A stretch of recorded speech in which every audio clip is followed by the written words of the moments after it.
Well, Section 221 is the part which Justice Inyang Ekwo has relied upon to sack the governor of Ebonyi, his deputy, and 17 lawmakers who defected to the platform of the All Progressives Congress from the PDP. The bone of contention is who owns the votes garnered by any political party in an election, and can it be transferred to another political party upon defection? These are some of the questions which we are going to be posing to our lawyers this morning. We have with us in our studios Mr. Paul Ogbole, who is a senior advocate of Nigeria. Sir, you're welcome to Sunrise Daily this morning. Thank you very much. And joining us via Zoom is a senior advocate of Nigeria as well, Mr. Kunle Adegoke, who is going to be joining us via Zoom from Oshogbo. Mr. Adegoke, you're welcome to the program as well. Thank you very much. Good morning. Just to also add that Mr. Adegoke is a chieftain of the All Progressives Congress.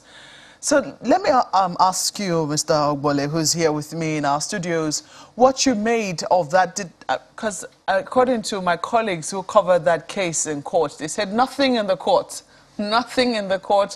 gave away the sort of judgment that was going to come, shall I say, from the gavel of the judge yesterday. Did it come to you as a surprise? Well, thank you very much.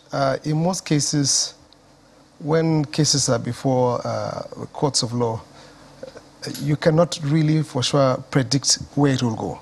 So I think this is one of such cases where it was difficult to predict the direction the judgment was going to go. And I would also say that the position of the law regarding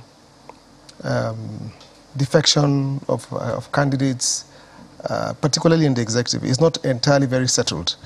So it could have gone either way. Because I'm also aware that in the Gusau case, also the Federal High Court, the decision went the other way. In other words, the court declined to declare as nullity the camping of Matawale and the other gentlemen who were with him in from PDP to APC. So here we have a situation whereby what has happened is that the court this time around, of course of coordinate jurisdiction, has pronounced its judgment that the position of the law, relying largely on Section 221 of the Constitution, is that votes are canvassed for the party, in this case PDP. And the governor came on board on the strength of the votes for the party. And he cannot take those votes that brought him on board to another party. The votes still remain with the party. And so that's the position of the law as it is as at now. Because where there are conflicting judgments like that, the latest in time would be the position of the law until set aside by an appellate court. So we'll come to that much later in terms of what should happen, because the governor of, like I said, the embattled governor now of Ebonyi State gave a press conference, and he made reference to how an affidavit was sworn and how, you know, they tried to let the Federal High Court know that, you know, there were other cases subsisting. In fact, that particular matter had already been handled by, I think, a state high court, etc., etc. We will listen to that track shortly.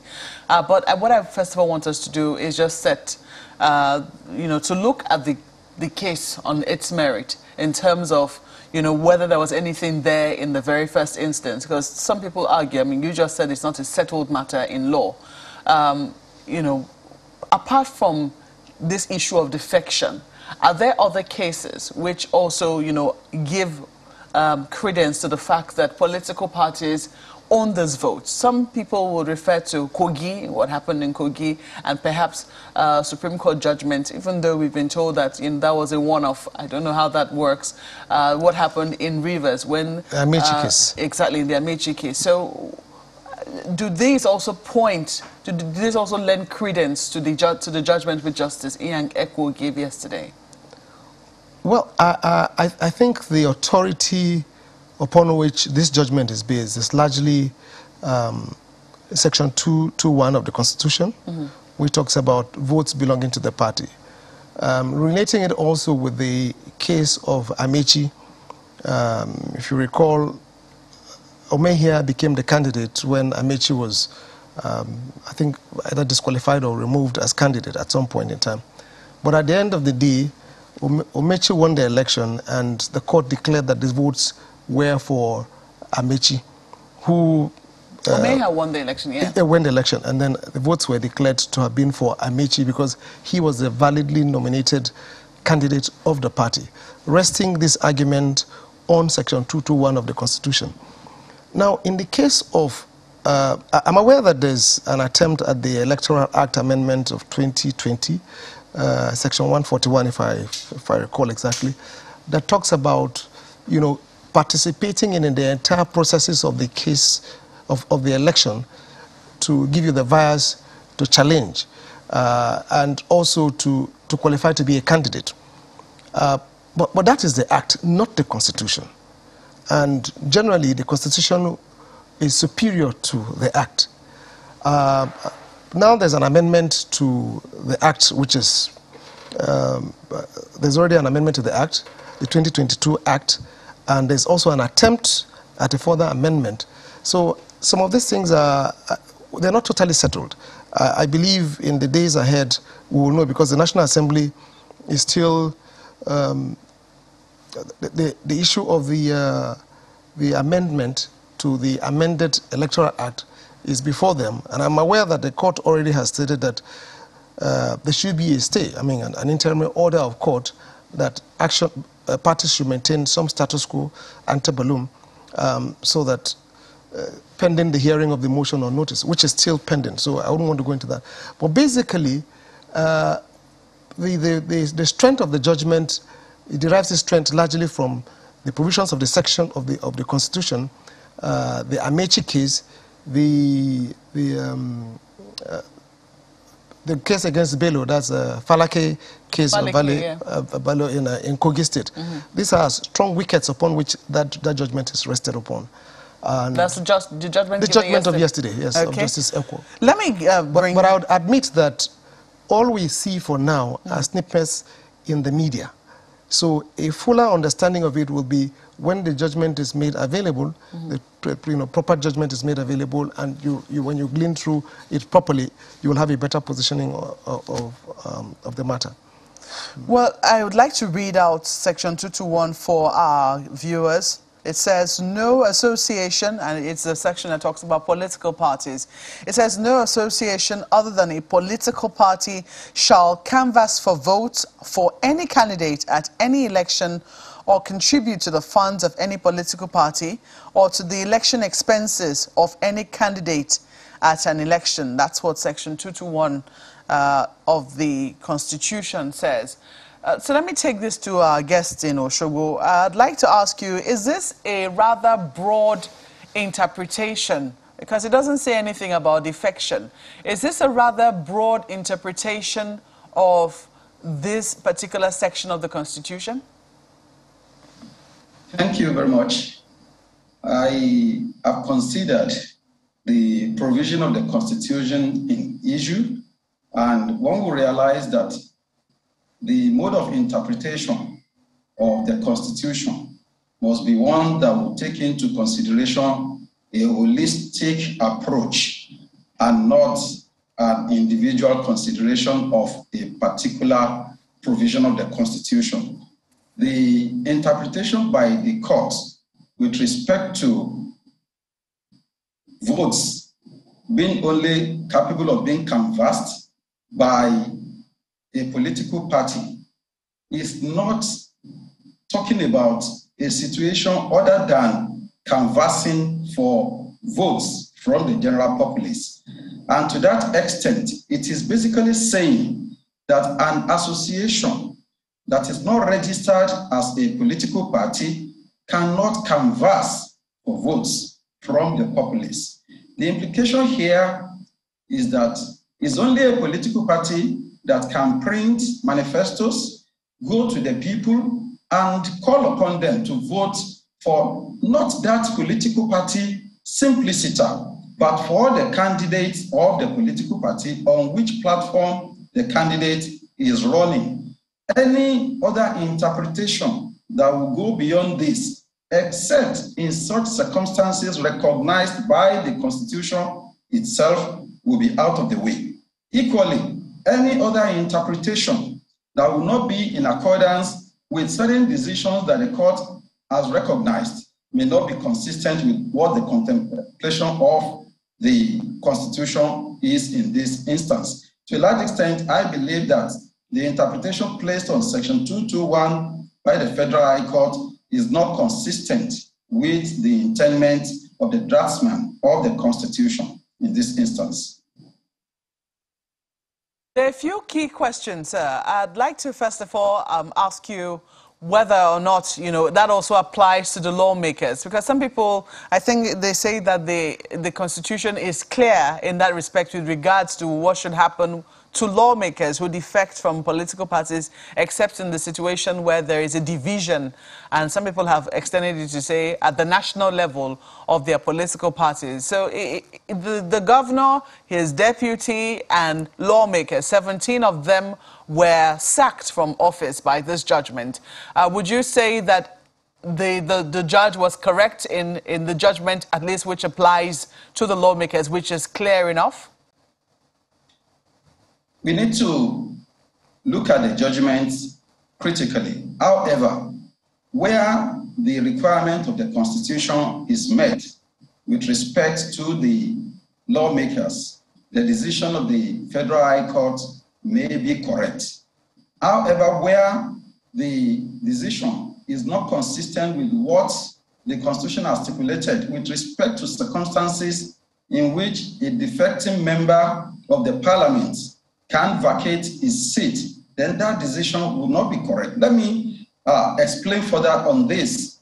If you look at Section 66, 1G of the Constitution, which pertains to the National Assembly members, and Section 109, 1G, Section 1G of the same Constitution relating to House of Assembly members, it provides that a condition, a situation where a member of the House of Assembly will vacate his seat is where he defects from the political party on which platform he was elected to another political party.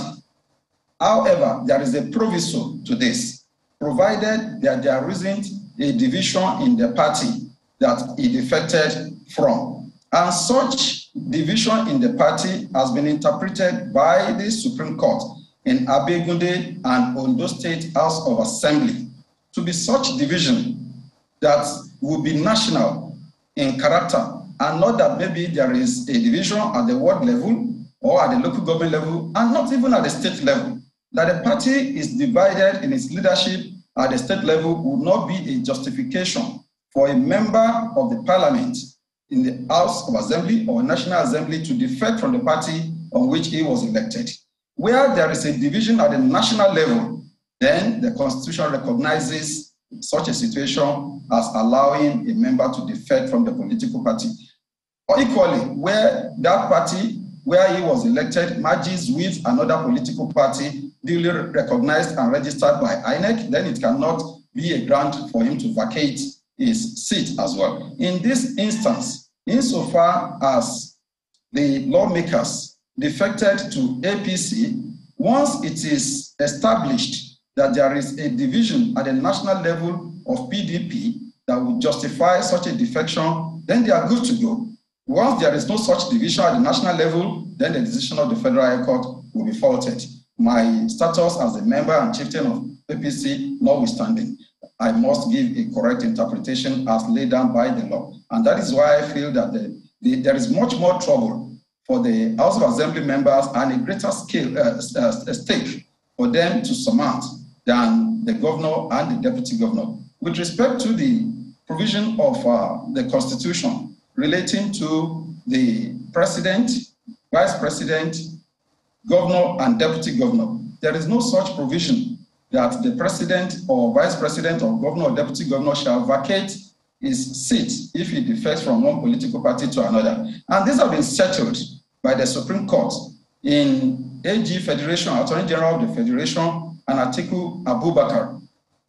That is a decision, the grains of which there hasn't been a contrary pronouncement by the Supreme Court. If we recall, Atiku Abubakar had a problem with his president, Olusegun Obasanjo, and it became so deep that he felt he had no future in PDP. He defected to Action Congress Party. And upon his defection, the Attorney General brought an action challenging his status as Vice President of Nigeria. The Supreme Court categorically pronounced that yes, if it were to be a member of the legislature, National Assembly, or State House of Assembly, then it would be too bad for such a person. He will have to vacate his seat. But for governor, for president or vice president, there is no such provision in the Constitution. And whatever is not forbidden by the Constitution cannot be interpreted by the court to be an anomaly. Although the court took cognizance of the fact that, yes, it might be very bad, it might be distasteful that a person elected on the platform of a party as president or vice president and a fortiori as governor or deputy governor, defecting from the party on which he was elected to another might be quite very sad and immoral. But the law here, the Constitution here, is not ruling on the immorality or morality of the situation. It is talking about the legality or otherwise of the situation. So the Constitution having pronounced with respect to the legislature, with respect to the National Assembly and the House of Assembly, that one is settled. However, with respect to president, vice president, governor, and deputy governor, there is no such provision that he shall vacate his seat. The only condition, the only thing that may make such a governor or deputy governor to validly be removed is where the House of Assembly considers such an act to be gross misconduct, because the definition of gross misconduct by the Constitution is left to the discretion of the legislature, the National Assembly, or the House of Assembly to consider whether defection from the platform on which he was elected to another will be sufficient gross misconduct as to warrant his removal from office. It is only the Assembly, the national hostage, that can decide whether to effect that provision and remove such governor or deputy governor. In this instance, the court lacks the power. Okay, Mr. Negoke, if I may come in, I'd just like to ask you, you've talked about how Section 221, I don't know if you can hear me, how Section 221 only talks about political parties canvassing for votes. But you haven't quite spoken to who owns the votes that the political parties canvass for. Is it the political parties themselves or the candidates for whom they canvass the votes? Yes, interpretation in this regard is divided, and it depends on the circumstances in which the ownership of the votes is being considered. When you look at cases like Falike and INEC, in which I effectively participated as counsel, it was our argument that votes cast belonged to the political party in this particular instance. An election was held, and in the middle of the election, our governorship candidates died. And the question now is that, will such be a situation to say that the votes can be considered as not belonging to anybody? And we can vast the position that, yes, where the governorship candidate dies in the middle of the election, the provision of the Constitution does not say that automatically the deputy governorship candidate shall step into his shoes, on the basis of the fact that, yes, votes belong to the political parties. Who in the political party can take the benefit of such votes that are left behind by the governorship candidate that died in the middle of the election? Were he to be after the conclusion and pronouncement of the election, the votes will equally still belong to the political parties that the vice president or deputy governorship candidate can step into. In this regard, we look at the provision, who can take the benefits of this? And we came to the conclusion, which the Supreme Court effectively agreed with, to the effect that it is only a person who participated in all the stages of the electoral process of that particular election that can take benefit of that. A deputy governorship candidate was chosen by his governorship candidate after the primary had been concluded. And once this is the position as pronounced by the Supreme Court, that is the position of the law as of today.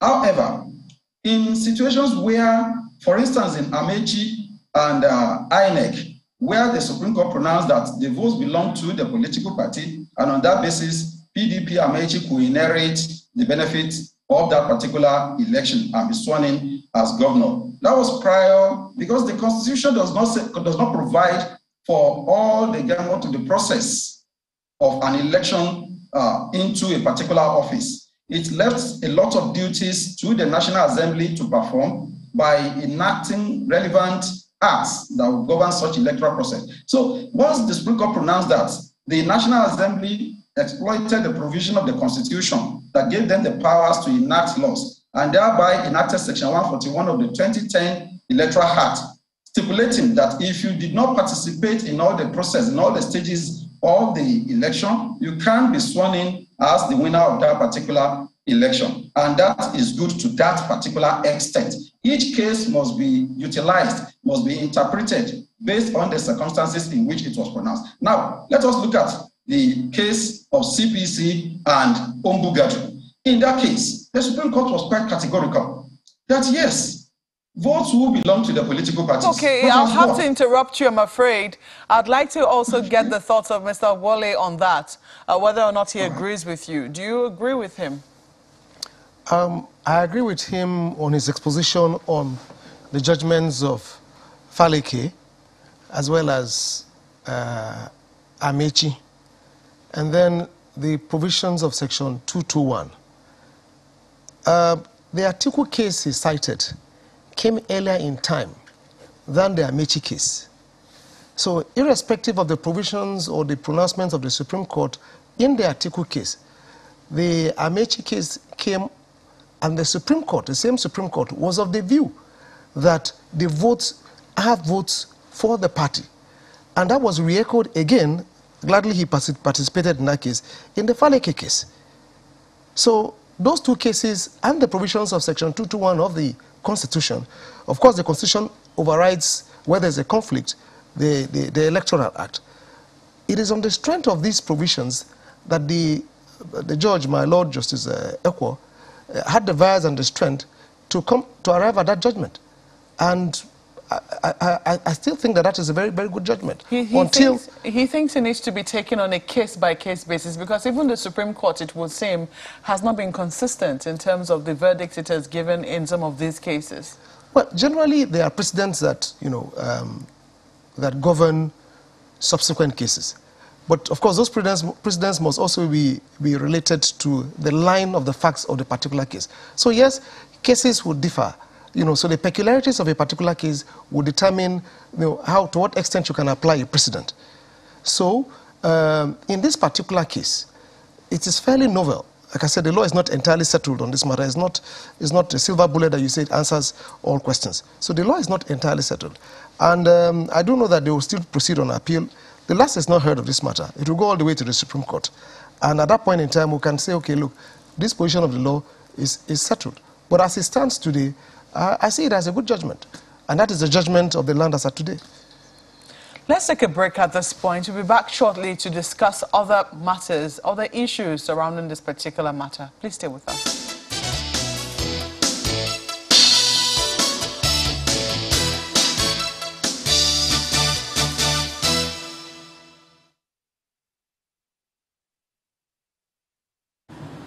I've listened to the judgment of Ekwo, and it's very obvious that he was on a mission.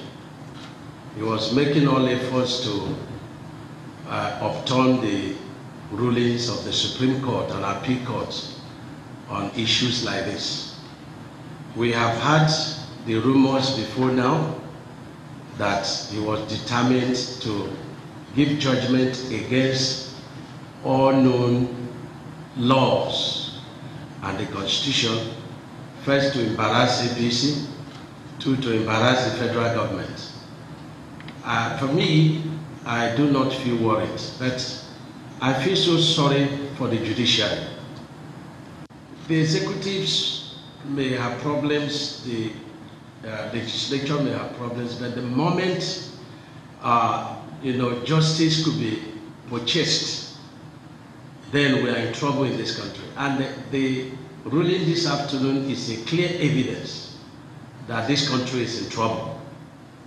And let me tell you that this same judge has over 10 cases against Ebonyi state government with him. And you can imagine what is going to rule. We have petitioned him to NJC, and we will follow it up at all costs to ensure that this man is brought to justice. I want you to disregard the judgment. It is null and void. There is a substituting judgment in Zamfara State, and there is also a judgment in Ebonyi State. So we've chosen the one to obey. We will not obey his ruling. We will obey the ruling of a competent court of equal level that says you cannot sue a governor.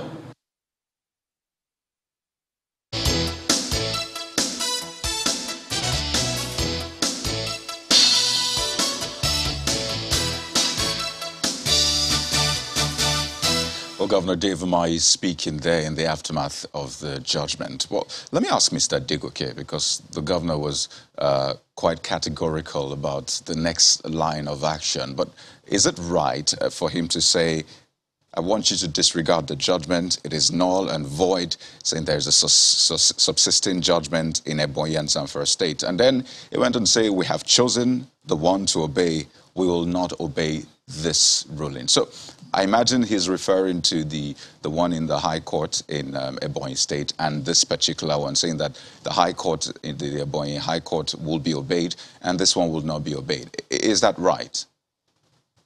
No, that cannot be a correct position of the law. We must realize that when a decision of a court is given, that is the decision as at that particular moment. However, it is the provision of the Constitution that there will be right of appeal. And equally, under the Court of Appeal Act, a party in this instance has 90 days within which to appeal the decision of the High Court. In the interim, the status quo will be maintained once the appeal is filed within that particular appeal. Also, this is something that relates to a public office. A situation where today we swear in the PDP candidates, and tomorrow the Court of Appeal nullifies the decision of the High Court, we swear in back the governor, who probably we can now say is former governor. Then it goes to the Supreme Court nullifies, then we now swear in again. So, I mean, the position of the law has been cleared on this, that in the interim until the determination, just like in election petition cases, the parties will await the determination of the appeal in that period. So okay. The position of the governor, to the extent that he is going on appeal and the PDP candidate cannot be sworn in yet, is quite correct. But distinguishing it that the one in a particular state be recognized for APC candidate to be sworn in, and here PDP candidate should not be sworn in, is like subjecting the law to indecent pronouncements. In the interim, however, he has to be in office until the determination of his appeal. If he doesn't appeal within 90 days, then the decision of the High Court is final. So you're saying as at now, that judgment of a court saying that, INEC should swear in another person, which the PDP has submitted, at least sent names already. You're saying that that does not hold water for now? It cannot be immediately implemented. It is a decision, it is a valid decision at the moment, but cannot be immediately implemented. Okay, let me ask Mr. Ogbole if he agrees with you on that, especially, clearly you think that you can't pick and choose when it comes to judgment, but in terms of the urgency of the judgments, the pronouncements, the orders that were given, Mr. Ogbole, do you agree that, that doesn't hold water for now until some sort of appeal and that decision is made? Well, clearly, the governor of Ebonyi State has the right of appeal, which he must explore within 90 days. But it is important that until there is that appeal is filed, records are transmitted, and the appeal properly enters, that the judgment still remains valid, and the court, the lower court, will take cognizance of the fact that appeal has entered. And when appeal has entered, the lower court, of course, having delivered the judgment is functus officio. But the important thing is that if appeal is not filed timeously, records transmitted, and appeal enters, you cannot be talking about a stay. You can't be talking about a stay. So the fact that there is a notice of appeal filed per se does not act as a stay. So that is very important. So it depends on the strength, on how fast they transmit their appeal, file their notice of appeal, and then go on. Otherwise, clearly, the judgment, like I said, remains valid, but the only step that can be taken is when they go on appeal. And the larger interest is when the Court of Appeal or the appellate court, grants a stay. However, the lower court will be conscious of the fact that once appeal has been transmitted, and INEC, of course, once appeal has been, records have been transmitted, notice of appeal filed, and appeal has entered, that it is only conscionable that parties maintain status quo. So that really is a position. On the back of that judgment, picking and choosing which judgment of court, with due respect, I think that is not appropriate. Clearly, there are conflicting judgments in Ebonyi, Zamfara, and the latest one being the judgment of Justice Ekwo of the Federal High Court, Abuja. Now that there's a current judgment of the Federal High Court, even though of coordinate jurisdiction here in Abuja, this is the latest of the judgments. For now, this latest judgment, we delivered yesterday, remains the position of the law, and it is instructive that parties see that as the position of the law and abide by it. So choosing to say the one that is favorable to you or the one that is not favorable to you will determine which law you will abide by with the greatest respect. I think that is not appropriate. Okay, Mr. Ogbole, 2 points I'd like you to clear. One, on the back of that judgment, as at now, I mean, you said we're not quite clear on whether the appeal has been filed, whether it has been received, and all of that. Is Governor Umahi still the governor of Ebonyi State, as at now? I'll admit that is a tricky question. Technically speaking, going by the judgment, you will say he's not the governor. But the reality is that there can't be a vacuum. If the governor goes and the deputy governor also goes, then INEC has not, I've been told that INEC has received names of the nominees from PDP. But if the reality is that if Umahi is not governor today and the deputy governor is not there, then it is a vacuum which is void, and nature abhors such vacuum. So I think practically speaking, you would say that, yes, Umahi is still governor. But technically speaking, unless that judgment is set aside, it still remains a law that he has been removed as governor. So, I mean, technicality and practicality, very interested terms there. But also, regarding the timeline, so the PDP went to court last year to challenge the governor's defection. And, I mean, time was given for judgment early in this year that it will be on March the 8th, which was yesterday. And then early this year, the state governor went to court, which is the one in Ebonyi State, to perhaps lodge the same case before a court in Ebonyi State, and a judgment was given, I think that was last month. So in terms of, the timeline and which one should we follow through with, as it were, what would you say, really? The one that was lodged last year, or the one that was lodged this year by the Ebonyi State government and judgment given, was that duplication of a case? Was that abuse of court processes? What do you think about that? Well, first, it may not matter now which case was filed earlier, because from my reckoning, I think the case here was filed earlier, and then the one in Ebonyi was filed subsequent, but judgment entered in that one, then this judgment came. But the position is that now that we have this current judgment, it supersedes earlier judgments, whether they agree with it or they are at variance with this current judgment. That one is clear. The other aspect, sorry, may I get you again? The other aspect you talked about. Where it's been said by some that that may have been an abuse of court process because they were the same issues that were lodged at a different court. Do you agree with that? Well, to say it is abuse of court process, the question is, at this point in time, which case was filed earlier when you are looking at the area of abuse of court process? Then the question again is that who are the parties? Like in this particular case of the Justice Ekwo's judgment, I recall the governor himself, the deputy governor, and 15 members of the House of Assembly. And then the specific reliefs sought. Now, you must relate that exactly with the case of the case that was filed in Ebonyi. So I wouldn't know those facts now, but for abuse of process to tenure to occur, you must see that there's a correlation, a replication of the parties, subject matter, reliefs, and all of that. They will come in and then you now begin to look at the issue of abuse of process. But where there's an abuse of process, the legal mechanism itself has a way of addressing that.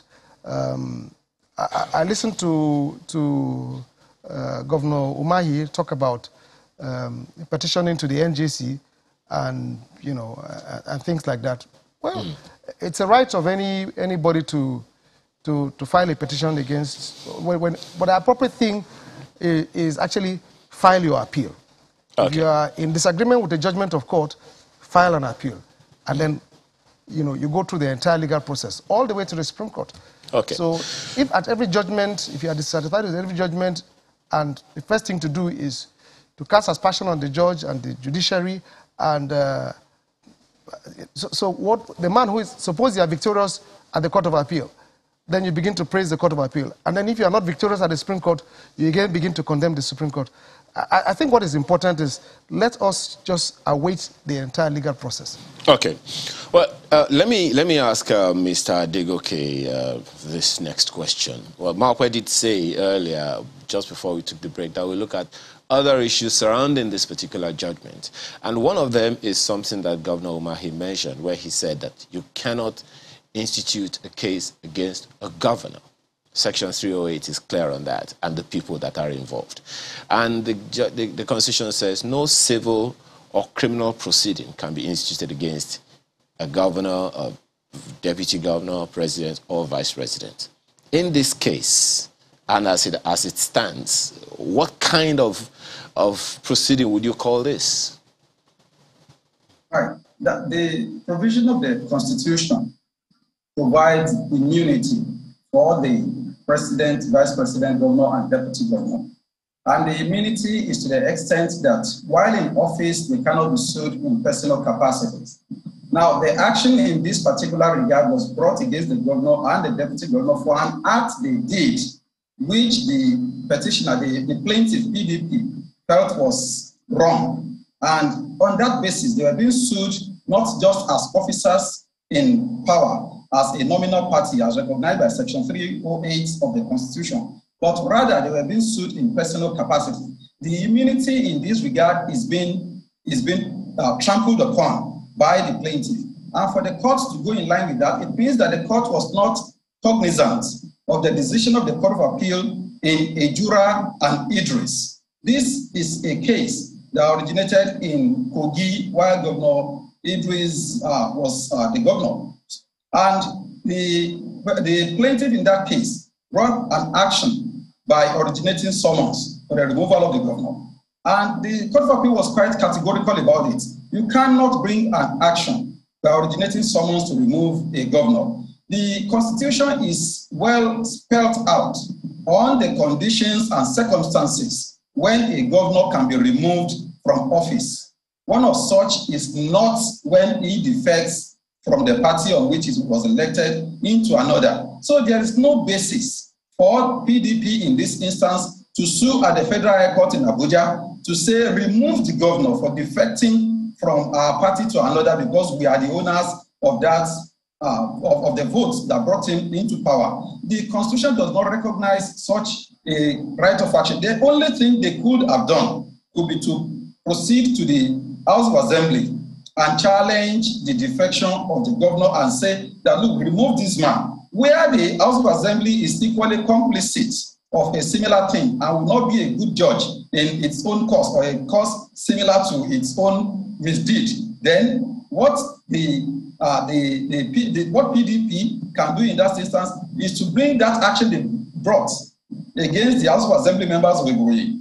Now, if they are effectively removed and PDP members, as well, or an election is to be conducted, now won by PDP members, they will become they can move to impeach the governor and the deputy governor. There is a procedure for everything. So that is what the Constitution has provided. And when you look at it, the contention, which was what I was about saying, the contention that votes belong to the political parties who operate in different circumstances. Look at the decision of the Supreme Court in CPC and Nombugadu. The Supreme Court said, no, the political party is just a platform. It is a vessel. The votes will ultimately, who can be sworn in as winner? Not the political party. It is the candidate. The candidate ultimately owns the vote. Also, in 2018... Mr. Degoke, while that argument that you're proffering is valid, I mean, I can't be working in one organization, and when I'm leaving that organization, I have to completely leave that organization if I'm going to go to another organization altogether. All the benefits that accrue to me in the first organization, I have to abandon when I'm moving to another organization. If I don't know if that's valid in this particular case. That argument is valid to the extent that it is not pertaining to a constitutional office of governor, deputy governor, president, or which is the reason for which I asked that question. But let me ask Mr. Ogbole. Well, in your response to this same question, factor in the fact that the Constitution, the laws are not completely clear on the circumstances surrounding the defection of a governor or deputy governor and all of that. We'll come to whether it's governor or deputy governor defecting, in different political parties subsequently. But in your response to this same question of Section 308, factor in the fact that the Constitution is not clear on what happens if a governor defects to another political party while in office. Well, I'd say that, yes, the Constitution is not absolutely clear as it relates to governors and deputies. But it's clear as it relates to the parliament, the legislative, members of the respective houses and National Assembly. However, it has been argued that the principle of legistim generis, which is to say when there is a mention of A, B, and C, you can interpret D to be the next that follows. On the other side, it's also argued, and quite rightly so, that where there is no specific mention of an item, you do not also impute it into it, particularly when there's a mention of a particular item. Clearly in the Constitution, the procedure as the effect of defection on the part of the legislature, the effect is very clear. But for the executive, it is not crystal clear. And that is why in constitutional practice, where the courts again interpret the same constitution, which again is the ground norm, but the courts interpret it. And that was why you see that across the lines, the courts have tried to give life and meaning to several provisions of the Constitution. One of which we saw in Amichi's case, interpreting Section 221. So where this is the case, again, it is either that the Constitution is amended to specifically provide for the effect of cross-carpeting or decamping by members of the executive, the governor and the deputy, the president and the vice president, or it's very clear there, or the court again via adjudicatory process, all the way to the Court of Appeal and the Supreme Court, come out with a definitive pronouncement on a situation like what we have at hand currently. And then it will clearly rest the case. Okay. Because as many cases as you will find for, you probably could find a similar number against. Because, like I said, the law is not clearly settled on this position. Okay, just to be clear, I earlier said that the judge ordered that the names be sent to INEC to be sworn in, but actually to be sent to INEC to conduct a fresh election, just to put that out there so we're clear, you know, on the position of the judge. Well, just one last question from me for you both gentlemen. With both of you agreeing that the Constitution is not clear on certain things, and we have a Constitution review process going on, would you agree, Mr. Adegoke, that there should be an adjustment to that? Because there's been that clamor, you know, in the media as well, that the defection should be abolished altogether. So let me begin with you very quickly, Mr. Adegoke, before Mr. Ebonyi responds. In 30 seconds, do you think defection should be made clear in the Constitution? No, well, the point is, we must get something clear. The position of the law is clear. The provision that was interpreted in the case of Atiku Abubakar is the 1999 Constitution, which is still the Constitution till today. It has not been amended. The Supreme Court has said that defection by the president or vice president, and which will apply to governor and deputy governor, will not be a ground for removal from office. That is clearly settled, and there hasn't been any contrary pronouncement to that effect. Now, with respect to whether the National Assembly should now include defection as a ground, yes, the Supreme Court has acknowledged that it may be immoral, it may be very disconcerting for a person to be elected on one platform and now cross to another. I will agree that the National Assembly can now include it as a ground for removal, or the governor or deputy governor, as case may be. All right, Mr. Ogbole, do you agree with him? Well, I agree that to the extent that this is a very good avenue as the lawmakers are considering you know, amendments to the Constitution. They can also see what is going on with cases like this. These are some of the issues that can properly be addressed and you know, clearly spelled out and laid to rest. Once it's clear in the Constitution, it makes the task a lot easier for judicial interpretation. And in which case you will not blame the judiciary for going for interpreting it the way they have interpreted. Now, if I can ask you, just a quick one. My brother said. Okay. My brother said. Okay. Go ahead very quickly because we are closing. Go ahead, Mr. Ogbole. We are closing. Oh, okay. In relation to the analogy tried to to bring up between the Atiku case. A clear answer to it would be the Faleke case. Because on the one hand, he supports Atiku case, but he is also one of the lawyers who did the Faleke case. So what does he say about that? Okay. In the Faleke case, which came way after Atiku, the position of the law was clear that it was a party that had the votes, which was also in tandem with the position of the law in Amechi's case. And then it goes back again to section 221 of the Constitution.